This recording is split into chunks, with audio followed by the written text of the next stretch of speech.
O antigo escrito foi encontrado na Turquia e suas informações são bem diferentes das versões mais conhecidas e tradicionais dos evangelhos. A autoria de tal texto é dada a Barnabé, um personagem do Novo Testamento que participa de diversas jornadas juntamente com o apóstolo Paulo, a fim de pregar o evangelho no primeiro século. É importante não confundir esse texto, o Evangelho de Barnabé, com a Epístola de Barnabé. A Epístola foi escrita no primeiro século, só que provavelmente por outro Barnabé, que não é o relatado na Bíblia. Essa epístola possui certo valor histórico e até traz algumas informações sobre as narrativas evangélicas. No entanto, nunca foi considerada canônica pela igreja primitiva ou por qualquer outro concílio. Já o Evangelho de Barnabé é um caso completamente diferente. Existiam duas versões dos escritos, uma delas em espanhol e outra em italiano. Porém, em 2000, surgiu um outro manuscrito. Encontrado na Turquia, ele continha páginas redigidas em couro em uma escrita disforme e estranha no idioma siríaco. O siríaco é um dialeto do aramaico, língua falada por muitas pessoas na época de Jesus Cristo. O livro apócrifo ficou exposto depois da descoberta no Museu Etnográfico de Ankara, na Turquia, e por conta de ser tratado como original por peritos turcos, atingiu um valor estimado de 20 milhões de euros. Atualmente, essa quantidade ultrapassaria os 100 milhões de reais de valor. O documento atraiu tantos olhares que surgiram rumores sobre a Igreja Católica desejar analisar o tal Evangelho de Barnabé. Se a igreja tinha interesse, só havia duas opções. Ou as informações ali contidas eram muito intrigantes, ou eram, de certa forma, perigosas para as bases do cristianismo. Bom, não sabemos se a igreja realmente teve esse interesse, mas faz sentido. O manuscrito possui muitos relatos que vão contra as visões tradicionais da história do Messias, Jesus Cristo. Nele, o Nazareno não é o Filho de Deus, e sim apenas mais um profeta. Ele até poderia ser considerado Messias, mas apenas do povo judeu.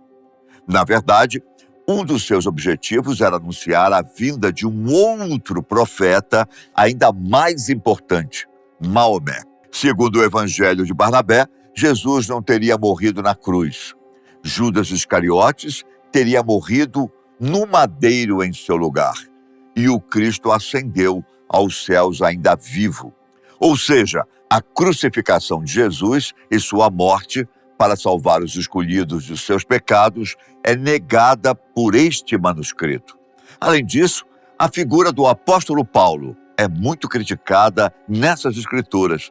Ali, Paulo é tratado como um farsante. Outro detalhe interessante, mas que gera suspeitas, é as incongruências históricas do escrito. Lá está escrito que Jesus nasceu quando Pilatos era governador. Historicamente, porém, é dito que Pilatos se tornou governador por volta de 26 ou 27 depois de Cristo. Essas e outras incongruências levaram o suposto Evangelho de Barnabé a um posto de desconfiança. Muitos historiadores duvidaram da veracidade dos escritos e também passaram a perceber que o documento parecia muito condizente com a fé muçulmana.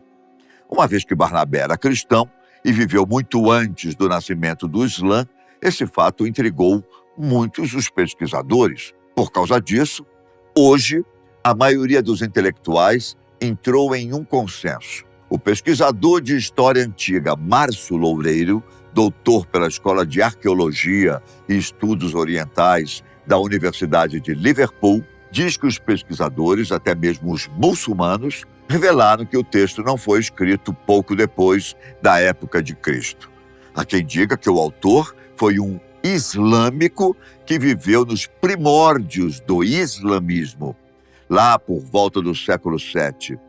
Isso é perceptível por conta do viés muçulmano do escrito, que foca muito no aspecto misericordioso de Deus, algo evidente no Islã. Outras teorias apontam que o Evangelho de Barnabé foi escrito 1.400 anos depois da época do Barnabé da Bíblia.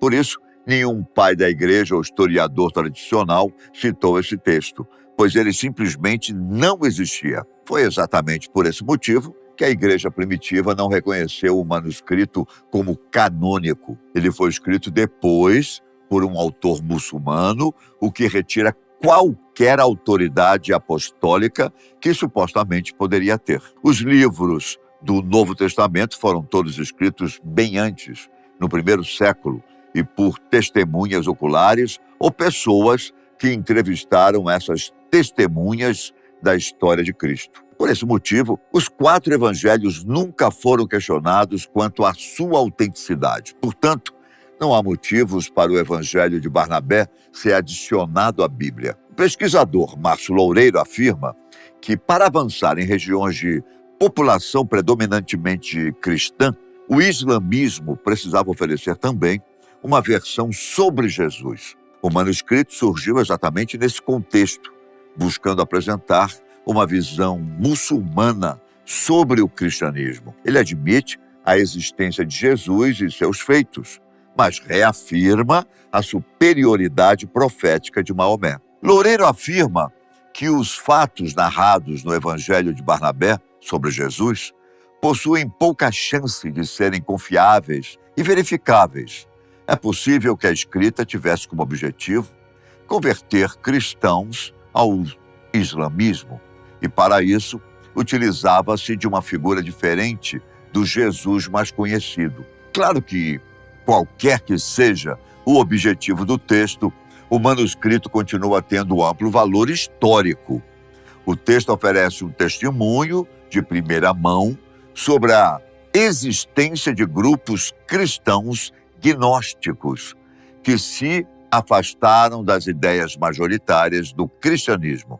Tais grupos foram formados quando a religião se espalhou pelo mundo grego-romano. Ao atingir novas áreas, alguns ideais foram mesclados a filosofias gregas anteriores e também a outras religiões. Esse sincretismo, vindo do choque de ideias, deu luz a novas interpretações que eram rechaçadas por alguns, mas acreditadas por outras. Assim, o cristianismo chegou a diversos novos locais, porém, nem sempre chegava em sua forma mais pura e original, digamos assim.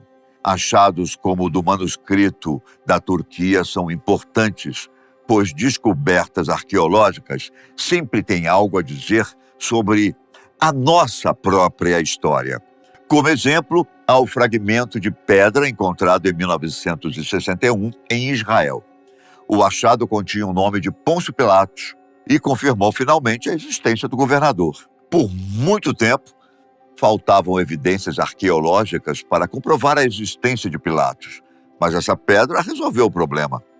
Como o próprio Márcio Loureiro disse, isso reforça a ideia de que o Novo Testamento deve ser levado a sério como documento histórico. Bem, retornemos ao assunto do Evangelho de Barnabé. Se o texto é uma obra medieval não cristã, certamente não foi escrito pelo Barnabé bíblico. Mas quem foi ele? O homem foi um membro da igreja primitiva em Jerusalém e era de uma família de sacerdotes judaicos do Chipre. Ele era tão bondoso que vendeu uma propriedade sua e entregou os ganhos para os apóstolos, para que estes distribuíssem entre os membros mais pobres da igreja. Posteriormente, ele se tornou um missionário e partiu para evangelizar povos gentios na Síria. Uma vez que os cristãos gregos haviam ido para ali, fugindo da perseguição, eles estavam promovendo uma grande evangelização. Quando Barnabé chegou ao local para averiguar a situação, percebeu que muitas pessoas não judias estavam se convertendo.